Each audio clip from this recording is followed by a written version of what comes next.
بسم الله الرحمن الرحيم قال النبي صلى الله عليه وسلم من أفتى الناس بغير علم كان اسمه على من أفتاه أو كما قال عليه الصلاة والسلام। জি প্রিয় আজিজ ছাত্র ভাইরা, আমরা ইতিপূর্বে দর্শে জহিরুর রওয়ায়াতের কিতাবের পরিচিতি নিয়ে আলোচনা শুরু করেছিলাম। জহিরুর রওয়ায়াতের প্রথম কিতাব যে মাফসুদ বা কিতাবুল আসল আল আসলু, যে আসল কিতাবের একটা সংক্ষিপ্ত পরিচিতি আপনাদের সামনে তুলে ধরছি। দেখছেন সাথী ভাইরা, কিতাবের আসল দেখছেন, আল আসলু। আপনাকে দেখতেছেন কিতাবটা? জি আলহামদুলিল্লাহ উস্তাদ, জি দেখতেছি। হ্যাঁ, বর্তমানে আমাদের মার কাজে এই এরা তাহকিক এবং দেরাসা সহকারে আমাদের মার কাজে যেটা আছে এটা 12 খণ্ডে আছে। কত খণ্ডে? 12 খণ্ডে। 12 খণ্ডে। যে এই আসল কিতাবটা, এই আসল কিতাব সম্পর্কে আমরা বলতেছিলাম যে যে মাওলানা আবুল ওয়াফা আফগানি রহিমাহুমুল্লাহ তাআলা, আল্লাহ পাক তাকে জাযায়ে খায়ের দান করুক, তিনি এই কিতাবটাকে তিনি তাসিহ কইরা তিনি 5টা মাখতুতের সাহায্যে কিতাবটাকে তাসিহ কইরা দায়রাতুল মাআরিফ আল উসমানিয়া হায়দ্রাবাদ থেকে তিনি 5 খণ্ডে তিনি কি করছেন, এটাকে ছাপাইছেন।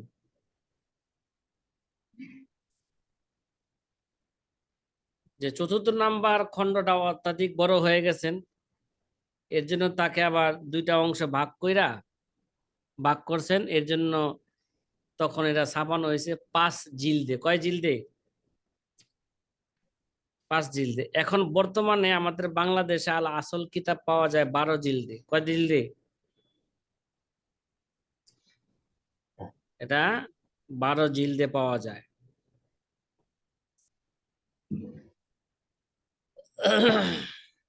এই গেল মোটামুটি মাফসুদ কিতাবের সংক্ষিপ্ত একটা পরিচিতি। সামনে মূল এবারতের মধ্যে এই মাফসুদ কিতাব সম্পর্কে একটা আলোচনা আসবে আবারও। এবার উসুলে সিত্তার দ্বিতীয় কিতাব আল জামিউস সগীর। কি ভাই, উসুলে সিত্তার দ্বিতীয় কিতাবের নাম কি? আল জামিউস সগীর। এই জামিউস সগীরের একটা সংক্ষিপ্ত পরিচিতি আপনাদের সামনে এখন তুলে ধরতেছি। এটা জামিউস সগীর, আল জামিউস সগীর ইমাম মুহাম্মদ রহমতুল্লাহ আলাইহি রচিত হানাফি মাযহাবের জাহিরুর রওয়ায়াতের প্রসিদ্ধ 6 কিতাবের দ্বিতীয় কিতাব আল জামিউস সগীর। এরা হচ্ছেন দ্বিতীয় কিতাব। এই জামিউস সগীর কিতাবটি ইমাম মুহাম্মদ রহমতুল্লাহ মাফসুদ কিতাবের পরে লিখেছেন। কোন কিতাবের পরে? মাফসুদ কিতাবের পরে লিখেছেন। ইমাম মুহাম্মদ রহমতুল্লাহ যখন মাফসুদের তাসনিফ শেষ করলেন, তখন ইমাম আবু ইউসুফ রহমতুল্লাহ আলাইহি, এই কথা আমাদের মূল ইবারতের মধ্যে আসবে, কিতাবের মূল ইবারত আসবে, যে ইমাম আবু ইউসুফ রহমতুল্লাহ আলাইহি ইমাম মুহাম্মদকে এমন একটি কিতাব সংকলন করতে বললেন, যে কিতাবে ইমাম আবু ইউসুফের সনদে ইমাম আবু হানিফা রহমতুল্লাহ আলাইহির উক্তিসমূহ উল্লেখ করা হবে। এক্ষেত্রে ইমাম আবু ইউসুফের উপনাম উল্লেখ না করে তার আসল নাম উল্লেখ করবে। তার কি নাম? ইয়াকুব তার আসল নাম, ঠিক আছে। আবু ইউসুফ উল্লেখ করবে না, সনদের মধ্যে কি উল্লেখ করবে? কি ইয়াকুব উল্লেখ করবে। ইমাম মোহাম্মদ রহমতুল্লাহ আলাই আদেশ পালন করে কিতাবটি প্রস্তুত করে ইমাম আবু ইউসুফ রহমতুল্লাহ আলাইর নিকট পেশ করলেন। তিনি কিতাবটি অত্যন্ত পছন্দ করলেন। ইমাম বাইজাবি রহমতুল্লাহ আলাই এর মত অনুযায়ী এই কিতাবের মধ্যে 1532টি মাসালা উল্লেখ করেছেন। মাফসুদের 10,000 মাসালা, আর জামিউস সগীরের মধ্যে 1532টি মাসালা উল্লেখ করা হয়েছে। কয়টা মাসালা ভাই, সাথী ভাইরা বলেন? হুম, 1500 32টি মাসালা, হুম 32টি 1532টি মাসালা উল্লেখ করা হয়েছে। 932টি মাসালা। ইমাম আবু ইউসুফ রহমতুল্লাহ আলাই, এটা মূল এবারত আসবে, কিতাবের মূল এবারত আসবে যে ইমাম আবু ইউসুফ রহমতুল্লাহ আলাই সফরে এবং গৃহে সর্ব অবস্থায় একে নিজের সাথে রাখতেন। এই কিতাবটা যখন সফরে যাইতেন তখনও আল জামিউস সগীর সাথে রাখতেন, যখন ঘরে থাকতেন তখনও সবসময় কি থাকতেন? তার সামনে আল জামিউস সগীরটা তার সামনে রাখতেন। কথা কি ভাই বুঝা আসতেছে? ইমাম মোহাম্মদ রহমতুল্লাহ আলাই এই জামিউস সগীর এই কিতাবের মধ্যে যে এই কিতাবের মধ্যে 40টা অধ্যায়, কিতাবটিকে 40টি অধ্যায় বিভক্ত করেছেন। কয়টা অধ্যায়? 40। 40টি। হ্যাঁ, যেমন কিতাবুস সালাত, কিতাবুস যাকাত, কিতাবুস সওম, কিতাবুল হজ, কিতাবুল নিকাহ, কিতাবুল তালাক, কিতাবুল ইলা, কিতাবুল জিহার, কিতাবুল ইতাক, কিতাবুল আইমান, কিতাবুল হুদুদ, কিতাবুল সালাকা, কিতাবুল সিয়ার, কিতাবুল বুয়ু, কিতাবুল কাফালা, কিতাবুল হেওয়ালা, কিতাবুল জামান, দমান, কিতাবুল কজা, কিতাবুল ওয়াকালা, কিতাবুল দাওয়া, কিতাবুল ইকরার, কিতাবুল সুলহি, কিতাবুল মুদারাবা, কিতাবুল ওয়াদিয়া, কিতাবুল আরিয়া, কিতাবুল হিবা, কিতাবুল ইজারা, কিতাবুল হ্যাঁ মাকাতিব মুকাতাব, কিতাবুল মাজুন, কিতাবুল গসব, কিতাবুল মুজারা, কিতাবুল আশিবা, কিতাবুল সাইদি, কিতাবুল রেহনি, কিতাবুল জানায়াত, কিতাবুল ওসায়া। এই 40টি ভাবে তিনি কি করেছেন? 40টি অধ্যায়ে কিতাবটাকে বিভক্ত করেছেন। এই কিতাবের এই ইখতিলাফ এবং প্রমাণ উপস্থাপনার পদ্ধতি কি ছিল? এই কিতাবের মধ্যে ইমাম মোহাম্মদ রহমতুল্লাহ আলাইয়ের ইখতিলাফি মাসায়েলে ইমাম আবু হানিফা, ইমাম আবু ইউসুফ এবং নিজের অভিমত ব্যক্ত করেছেন। এতে দলিল প্রমাণ কি করেন নাই? পেশ করেন নাই। এতে কি করেন নাই? দলিল প্রমাণ পেশ করেন নাই। হানেফি মাযহাবে এই কিতাবের গুরুত্ব কতটুকু? এই কিতাবের গুরুত্বের ব্যাপারে যে অনেক উলামায়ে কেরাম গুরুত্ব সম্পর্কে অনেক উক্তি করেছেন। সদরুস শহীদ রহিমাহুমুল্লাহ তাআলা, সদরুস শহীদ রহিমাহুমুল্লাহ তাআলা তিনি বলেন, আমাদের মাশায়েখগণ এই কিতাবকে অত্যাধিক সম্মান করতেন এবং অন্যান্য সকল কিতাবের উপর কি দিতেন? এই কিতাবটাকে প্রাধান্য দিতেন। এমনকি তারা বলেছেন, কোনো ব্যক্তি যতক্ষণ পর্যন্ত এই কিতাবের মাসালাসমূহ আয়ত্ত না করবে ততক্ষণ পর্যন্ত তার জন্য কাজী বা বিচারক হওয়া কি নয়? উচিত নয়। এই কথা আমাদের কিতাবের মেন কিতাবের মধ্যে আসবে, ঠিক আছে। যতক্ষণ পর্যন্ত এই কিতাবের পরীক্ষা না লওয়া হইতো ততক্ষণ তাকে কাজীর পদ কি দেওয়া হইতো না, তাকে কাজীর পদ দেওয়া হইতো না। কেননা এই কিতাবে জরুরি ও সমসাময়িক বহু মাসালা রয়েছে। যে ব্যক্তি এই কিতাবকে পরিপূর্ণভাবে, ঠিক আছে, পরিপূর্ণরূপে বুঝে আয়ত্ত করতে পারবে সে অনেক বড় ফকি এবং ফতোয়া প্রদান এবং বিচার কার্য পরিচালনা করার উপযুক্ত বলে কি করতে হবে, তাকে বিবেচিত হবে। এই সমস্ত কথাগুলো আমাদের মেন কিতাবের মধ্যে আছে। আল্লামা সদরুস শহীদ রহিমাহুল্লাহ তাআলা এই কিতাব সম্পর্কে তিনি বলেছেন। এই কিতাব সম্পর্কে আবুল মাফাখির কারদারি রহিমাহুল্লাহ তাআলা তিনি এই কিতাব সম্পর্কে বলেন,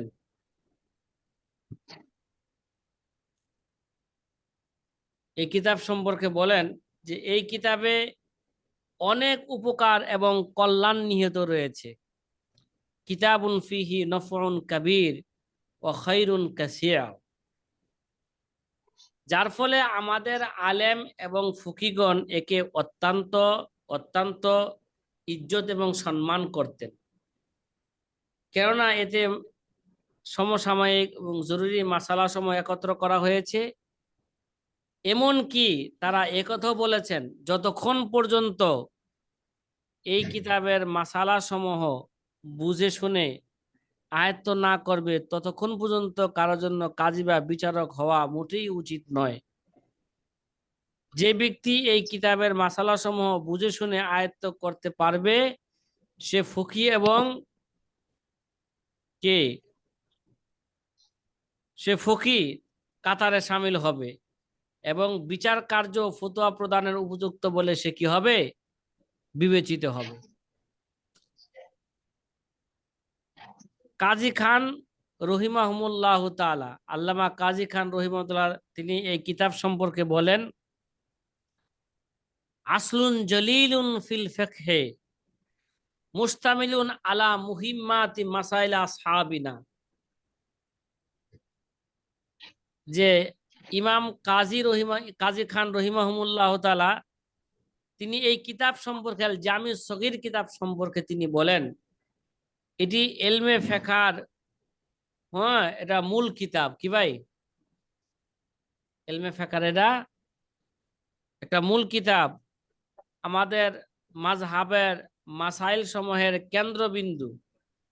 এমনকি আল্লামা কাজী রহিমাহুল্লাহ বলেন, যে ব্যক্তি এই কিতাবকে মুখস্থ করতে পারবে সে আমাদের মাযহাবের মাসাইলের ব্যাপারে শ্রেষ্ঠ হাফেজ বলে সে কি হবে, বিবেচিত হবে।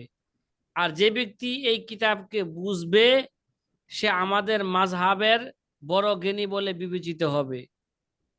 এবং পূর্ববর্তীগণ যতক্ষণ পর্যন্ত কাজী বা বিচারক হতেন না যতক্ষণ পর্যন্ত তারা এই কিতাবের মাসালা সমূহ মুখস্থ না করতেন। উলামায়ে কেরামের এই সমস্ত উক্তি ধারা এই কিতাবের গুরুত্ব সুস্পষ্টভাবে আমাদের সামনে ফুটে উঠেছে। যে সাথী ভাইরা কথা কি বুঝছেন? জামে সগীর কিতাব সম্পর্কে আমরা একটা সংক্ষিপ্ত পরিচিতি পাইলাম। আর একটা কথা স্মরণ রাখেন যে সাহেবে হেদায়াওয়ালা বেদায়াতুল মুফতাদি কিতাবের মধ্যে যে আল্লামা হেদায়াওয়ালা যে তিনি প্রথমে একটা ফিকহের মতনের কিতাব লেখেন বেদায়াতুল মুফতাদি, এই বেদায়াতুল মুফতাদি কিতাবের মধ্যে জামি সগীর এবং কুদুরির মাসালাগুলো তিনি কি করেছেন, জমা করেছেন। কথাটা কিভাবে বুঝতেছেন? বেদায়াতুল মুফতাদি কিতাবের মধ্যে জামি সগীর এবং কুদুরির মাসালা কি করেছেন, জমা করেছেন। তাহলে এখন এতটুকু বুঝে, যেহেতু বেদায়াতুল মুফতাদির সরা হচ্ছে বর্তমানে হেদায় কিতাব, কথা বলেন না, হেদায় কিতাব, তাহলে এই যে হেদায় কিতাবের মধ্যে কি আছে, জামি সগীর কিতাবের কি আছে, এবারত আছে, ঠিক আছে। মূল এবারত কার, জামি সগীর এবং কুতুরির মাসালাগুলোতে জমা করছেন নাকি? জি। এবার আমরা আলোচনা করব আল জামিউল কাবির নিয়ে, কি ভাই, জামিউল কাবির। আল জামিউল কাবির ইমাম মোহাম্মদ রহমতুল্লাহ রচিত হানাফি মাযহাবের জোহর রওয়ায়াতের প্রসিদ্ধ 6 কিতাবের এটা হচ্ছে তৃতীয় কিতাব, জামিউল কাবির। এই জামিউল কাবির, এই কিতাবটি ইমাম মোহাম্মদ রহমতুল্লাহ আলাই জামিউল সগীরের পরে লিখেছেন। কি লিখেছেন? জামিউল সগীরের পরে লিখেছেন। প্রথমে সংক্ষিপ্তভাবে সালাত, তহারাত এবং সোম দ্বারা শুরু করেছেন এই কিতাবের। প্রথমে সালাত, তহারাত এবং কি কিতাবুস সোম দ্বারা কি করেছেন, প্রথমে শুরু করেছেন। এরপরে কিতাবুল জাকাত, এরপর কিতাবুল আইমান, এরপর কিতাবুল নিকাহ, এরপর কিতাবুল দাওয়া, এরপর কিতাবুল ইকরার, এরপর কিতাবুল শাহাদাত, এরপর কিতাবুল তালাক, এরপর কিতাবুল মানাসিক, এরপর আল কাজা, এরপর আল দমান, এরপর বুয়ু, এরপর রেহেন, এরপর শিরকা, এরপর ওসায়া, এরপর মুকাতিব, এরপর সাফা, কিতাবুল সাফা, সুফা, এরপর ওকালা, এরপর হাওয়ালা, এরপর কাফালা, এরপর কিতাবুল সুলহে, এরপর কিতাবুল ইজারা, এরপর মুদারাবা, এরপর জানায়া, পরিশেষে মাসাইলে মুতাফাররিকা আনছেন এই কিতাবের মধ্যে পরিশেষে। তাহলে এসব শিরোনামের দিকে তাকালে বোঝা যায় লেখক এতে ফেখের সকল অধ্যায় আনেন নাই। কেন নাই? ফেকার জামিউল কাবিরের মধ্যে ফেকার সকল অধ্যায় আনেন নাই। গুরুত্বপূর্ণ অধ্যায়গুলো এখানে এনেছেন এবং অন্যান্য গুলোকে অন্যান্য মুসান্নিফিনদের ন্যায় ধারাবাহিকভাবে তিনি কি করেন নাই, অধ্যায়গুলোকে অন্যান্য মুসান্নিফিনদের মতো তিনি ধারাবাহিকভাবে উল্লেখ করেন নাই। জামিউল কাবিরের 2টা নুসখা আছে। কয়টা?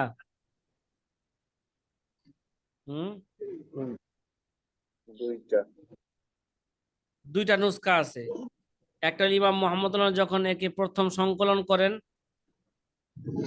তখন তার শিষ্য আবু হাফস কাবির এবং আবু সুলাইমান জুরজাজানি এবং হিসাম কাজী এবং ইবনে সামা প্রমুখগণ তা রেওয়ায়েত করেন। একে প্রথম নুসখা বলা হয়। অতঃপর ইমাম মোহাম্মদ রহমতুল্লাহ আলাইহির এর উপর দ্বিতীয় নজর দেন। কি দেন? দ্বিতীয় নজর দেন। তাতে অনেক আবওয়াব এবং মাসাইল কি করেন, দ্বিতীয় নজর দেওয়ার পরে অনেক কিছু আরো কিছু বাব এবং মাসালা সংযোজন করেন। একে তার পরবর্তী শিষ্যগণ রেওয়ায়েত করেন। একে দ্বিতীয় নুসখা বলা হয়। কি বলা হয়? এটা হচ্ছে তার দ্বিতীয় নুসখা।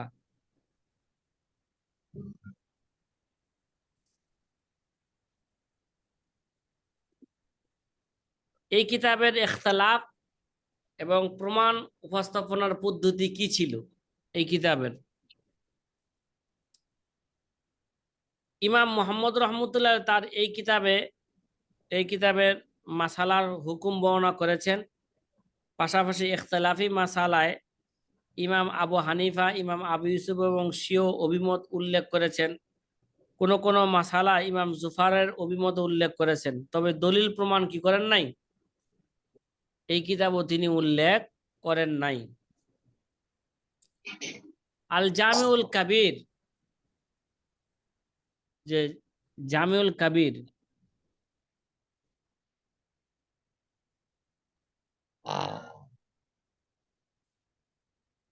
হানাফি মাযহাবে এর গুরুত্ব কতটুকু? জামিউল কাবিরের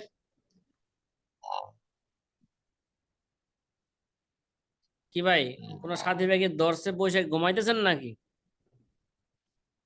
নাক ডাকার একটা শব্দ আসতেছে মনে হচ্ছে।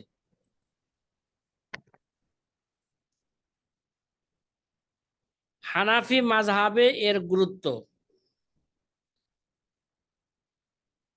এটি ইমাম মুহাম্মদ রহমতুল্লাহ সবচেয়ে গুরুত্বপূর্ণ ও দকিক কিতাব। ঠিক আছে, অন্যান্য কিতাবের ন্যায় এই কিতাবটিও হানাফি মাযহাবের অত্যন্ত গুরুত্বপূর্ণ। এ ব্যাপারে উলামায়ে কেরাম বিভিন্ন উক্তি করেছেন। তে ইমাম সালজি রহমতুল্লাহ আলাই, নাম কি বললেন ভাই? ইমাম সালজি, তার নাম হলো ইমাম মোহাম্মদ ইবনে সাজা আস সালজি আল বাগদাদি। তিনি 181 হিজরিতে জন্মগ্রহণ করেন। 266 হিজরিতে তিনি কি করেন? ইন্তেকাল করেন। তিনি একটি মাত্র অসেতার মাধ্যমে ইমামে আজম আবু হানিফার ছাত্র।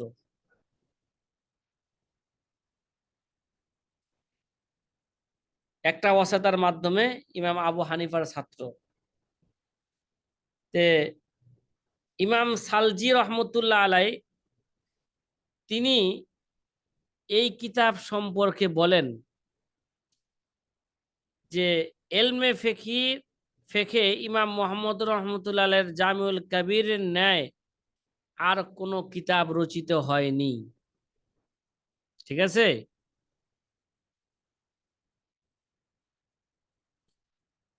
আল্লামা বাবিরতি রহিমাহুমুল্লাহ তাআলা, বাবরতি রহিমাহুমুল্লাহ তাআলা জামিউল কাবিরের ব্যাপারে তিনি বলেন, তিনি জামিউল কাবিরের ব্যাপারে বলেন যে কিতাবটির নাম যেমন জামিউল কাবির, তার মাসালা সমূহ তেমন খুবই গুরুত্বপূর্ণ। কি ভাই, এই কিতাবের রাওয়ায়াত এবং দারায়াতকে এমন ভাবে সন্নিবেশিত করা হয়েছে যেন তা অন্যকে অক্ষমকারী এবং ফিকহের সূক্ষ্মাতি সূক্ষ্ম বিষয়কে প্রকাশকারী। তিনি এই সাক্ষ্য দিয়েছেন যে জীবনকে,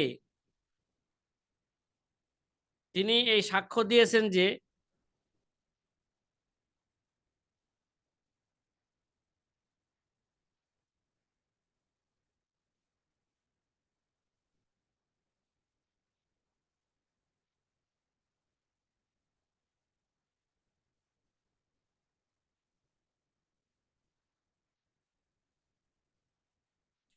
এই কারণে অনেক মুহাক্কিক রহিমাহুমুল্লাহ তাআলা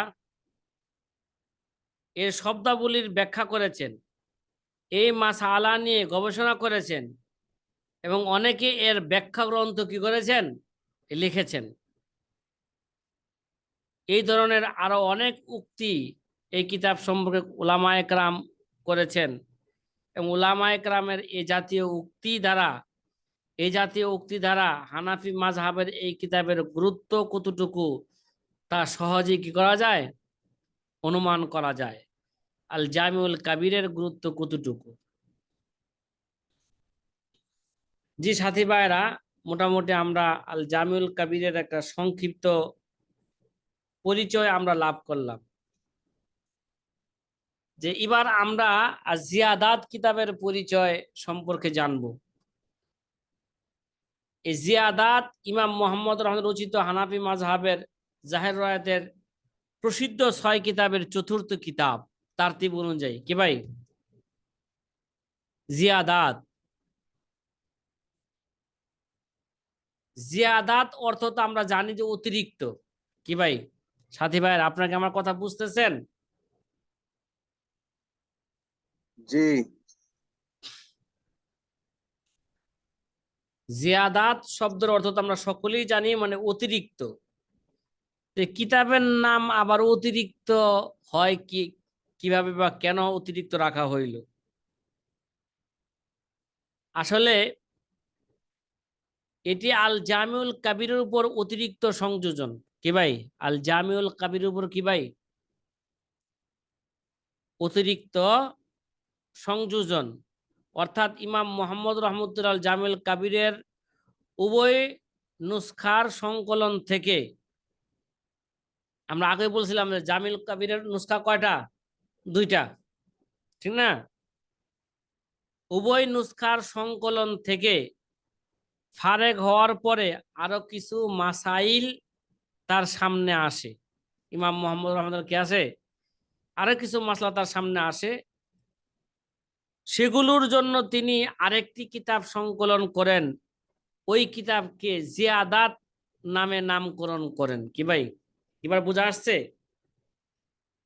জিয়াদাত কেন নামকরণ করছে? জামিল কাবিরের উভয় নুসখার সংকলন থেকে ফারেক হওয়ার পরে আরো কিছু মাসাইল তার সামনে আসে, সেগুলোর জন্য তিনি আরেকটা কিতাব সংকলন করেন। ওই কিতাবকে জিয়াদাত নামে নামকরণ করেন। এরপরে আরো কিছু জুজিয়াত সামনে আসে, সেগুলোর জন্য আরেকটি কিতাব সংকলন করেন। ওই কিতাবের নাম জিয়াদাতুজ জিয়াদাত নামে নামকরণ করেন। জিয়াদাতুত জিয়াদাত নামে কি করেন? নামকরণ করেন। জিয়াদাতুত জিয়াদাত একেবারে ছোট্ট পুস্তিকা। এতে স্রেফ 60টি বাব রয়েছে। কয়টা বাব? জিয়াদাত জিয়াদাতের মধ্যে শুধু 60টা বাব আছে। আর জিয়াদাত এবং জিয়াদাত উভয় পরিশিষ্টকে এক এক সংকলন ধরা হয়। জিয়াদাত এবং জিয়াদাত এখনো প্রকাশিত হয় নাই। তবে জিয়াদাতের 2টি সরা প্রকাশিত হয়েছে। একটির লেখক আল্লামা সাখাভী রহিমাহুল্লাহ তাআলা, অপরটির লেখক আল্লামা আবু নসর আত্তাবী রহিমাহুল্লাহ তাআলা। উভয়টি আল্লামা আবুল ওয়াফা আফগানি এর তাহকিক সহ হায়দ্রাবাদ থেকে তিনি কি করেন? প্রকাশ করেন। এই গেল জিয়াদাত কিতাব সম্পর্কে সংক্ষিপ্ত এক পরিচিতি।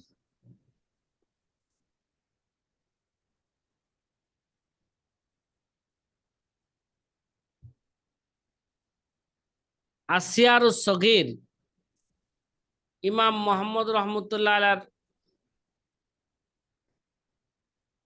যে রচিত হানাফি মাযহাবের জাহিরি রওয়ায়াতের প্রসিদ্ধ 6 কিতাবের 5ম নাম্বার কিতাব হচ্ছে কি ভাই? আসিয়ারুস সগীর। সিয়ারুস সগীর সিয়ারুল কাবির সম্পর্কে মূল কিতাবের মধ্যেও কিছু কি আসবে? আলোচনা আসবে। সংক্ষিপ্ত আকারে আমরা বুঝি যে সিয়ার শব্দটি সিরতুনের বহুবচন। সিরতুনের প্রসিদ্ধ অর্থ হলো নবী করিম সাল্লাল্লাহু আলাইহি ওয়াসাল্লামের জীবনী।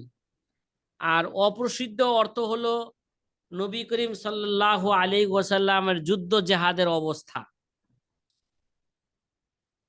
এই দ্বিতীয় অর্থের জন্যই পরবর্তীতে মাগাজি শব্দ ব্যবহার হয়। কি ভাই? কিতাবুল বুখারীতে কিতাবুল মাগাজি আছে না? কথা কন না। কিতাবুল মাগাজি অর্থাৎ ইসলামের যুদ্ধ নীতি। ইসলামের যুদ্ধনীতি। ইমাম মোহাম্মদ রহমতুল্লাহ আলাইহির আসিয়ার কিতাব দয়ে এই শেষ অর্থটি প্রযোজ্য। তার মানে ইমাম মোহাম্মদ রহমতুল্লাহ আলাইহি যে সিয়ারুস সগীর, সিয়ারুল কাবির লিখেছেন, মানে ইসলামের যুদ্ধ নীতি নিয়ে কি লিখেছেন? ইসলামের যুদ্ধ নীতি নিয়ে কিতাব লিখেছেন। লেখক এতে অতি সহজ সরল ভাষায় সংক্ষেপে ইসলামের যুদ্ধনীতি সম্পর্কে আলোকপাত করেছেন। এটি এখনো প্রকাশিত হয় নাই, সিয়ারুল সগীর এখনো প্রকাশিত হয় নাই। এর পাণ্ডুলিপি কোথায় আছে তাও জানা নাই। কি ভাই, বর্তমান অবস্থায় সিয়ারুল সগীর এই কিতাব এখনো কি হয় নাই, মার্কেটে পাওয়া যায় না। এর পাণ্ডুলিপি কোথায় আছে তাও এখন কি নাই, আমাদের জানা নাই। আপনাদের জানা থাকলে বা আপনারা সন্ধান পাইলে আমাকে জানায়েন।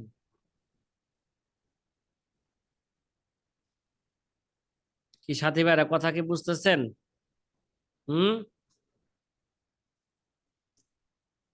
আব্দুল হাফিজ ভাই নাই ক্লাসে?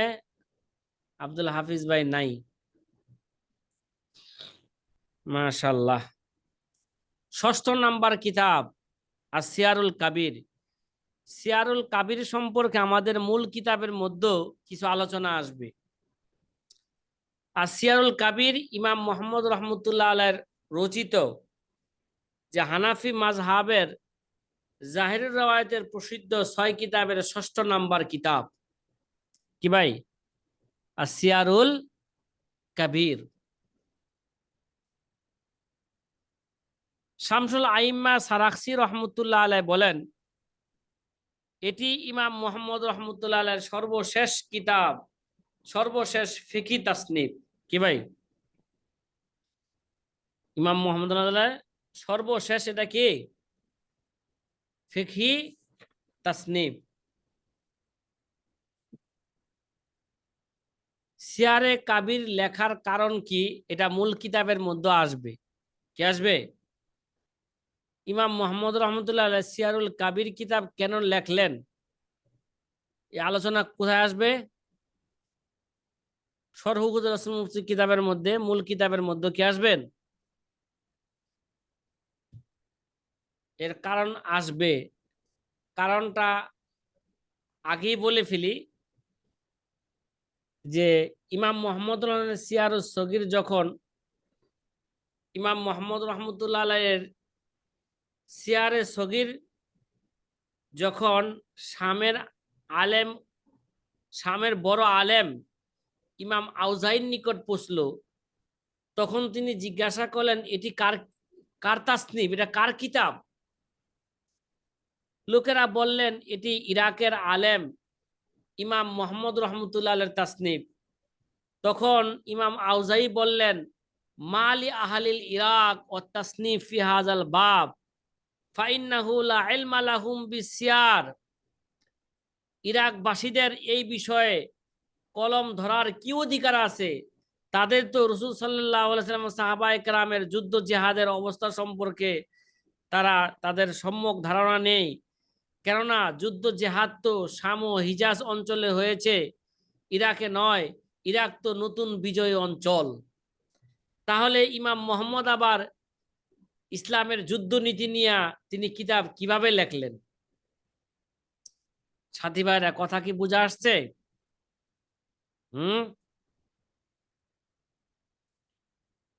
ইমাম আউজাইর এই মন্তব্য যখন ইমাম মোহাম্মদ রহমতুল্লাহ আলাইহির নিকট পৌঁছল, তখন তিনি আবেগে অভিভূত হলেন এবং একাগ্রতার সাথে সিয়ারে কাবির তাসনিফ করলেন। এই সিয়ারে কাবির যখন ইমাম আউজাইর নিকট পৌঁছল, তখন ইমাম আউজাই বললেন, লাউলা মা জম্মানাহু মিনাল আহাদিস লাকুলতু ইন্নাহু ইয়াদাউল ইলমা মিন নাফসিহি। ইমাম মোহাম্মদ যদি এই কিতাবে রাসূল সাল্লাল্লাহু আলাইহি ওয়াসাল্লাম হাদিস সন্নিবদ্ধ না করতেন, সন্নিবেশিত না করতেন, তাহলে আমি বলতাম এই লোক মানে ইমাম মোহাম্মদ নিজের পক্ষ থেকে এলেম আবিষ্কার করেছে। কি করেছে? এলেম আবিষ্কার করেছে। অতঃপর ইমাম মোহাম্মদ রহমতুল্লাহ আলাই তিনি শিষ্যদেরকে এই সিয়ারে কাবির ৬০টি রেজিস্টারে লিপিবদ্ধ করার কি দিলেন? নির্দেশ দিলেন যে সিয়ারে কাবির কিতাবকে ৬০টা রেজিস্টারে লিপিবদ্ধ করা হোক। এরপর এই ৬০ রেজিস্টার সম্মিলিত সিয়ারে কাবির গাড়িতে বহন করে তৎকালীন যুগের বাদশার দরবারে পেশ করা হলো। বাদশাহ সিয়ারে কাবিরকে খুবই পছন্দ করলেন এবং একে তার যুগের শ্রেষ্ঠ লিখনী হিসাবে কি করলেন? গণ্য করলেন। এই সিয়ারুল কাবির তার যুগের শ্রেষ্ঠ লিখনী হিসাবে কি করলেন? গণ্য করলেন। সিয়ারে কাবির এখনো প্রকাশিত হয় নাই সাথী ভাইরা, সিয়ারে কাবির এখনো কি হয় নাই? প্রকাশিত হয় না। যদিও ইমাম সারাখসি রহিমাতুল্লাহ রচিত 4 খণ্ডে এর সরা প্রকাশিত করেছেন। তবে সারাখসি এই সরাটি জেলখানায় থাকা অবস্থায় লিপিবদ্ধ করেন। সেখানে তার নিকট সিয়ারে কাবিরের নুসখা বিদ্যমান ছিল না, যার ফলে তাতে সিয়ারে কাবিরের আসল মতন পরিপূর্ণরূপে আনা হয়নি। এছাড়া কাজী আলী ইবনে হুসাইন সাদি রহিমাহুল্লাহ তাআলা তিনি 461 হিজরিতে ইন্তেকাল করেন। তিনি এর একটা কি লেখছেন? সরা লেখছেন। তো মোটামুটি আলহামদুলিল্লাহ যে ইমাম মোহাম্মদের যে 6 কিতাব, জহের রায়াতের 6 কিতাব সম্পর্কে আমরা মোটামুটি একটা ধারণা পাইলাম, তার পরিচিতি পাইলাম। সাথী ভাইরা কথা কি বোঝা আসছে? ইমাম মোহাম্মদের জহের রায়াতের 6 কিতাব সম্পর্কে আমরা কি পাইলাম? একটা ধারণা পাইলাম। আল্লাহ তাআলা আমাদেরকে এই কিতাবের পরিচিতিগুলো স্মরণ রাখার জন্য আল্লাহ তৌফিক দান করুক, আমিন। যে সাথী ভাইরা, কিতাবের পরিচিতি নিয়ে আলোচনা করা এরা আমাদের মানহাজের একটা অংশ। কি ভাই? আমাদের যে মানহাজ আছে না, সারা বছর কি আমরা লেখাপড়া করব, তার মধ্যে কিতাবের পরিচিতি জানাও আমাদের মানহাজের একটা কি বিশাল বড় একটা অংশ। ওই হিসাবে এই কিতাবের পরিচিতি আপনাদের সামনে কি ধরলাম? তুলে ধরলাম। আমাদের যেই কোনো কিতাবের আলোচনার ফাঁকে ফাঁকে আমাদের ফিকহি কিতাবের পরিচিতি এবং ফিকহি কিতাবের পরিচিতি লেখকদের জীবনী আমাদের সামনে আসবে ইনশাআল্লাহ তাআলা।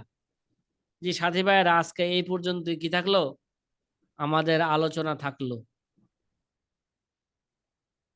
আসসালামু আলাইকুম ওয়া রাহমাতুল্লাহ। ওয়ালাইকুম আসসালাম ওয়া রাহমাতুল্লাহি ওয়া বারাকাতুহু।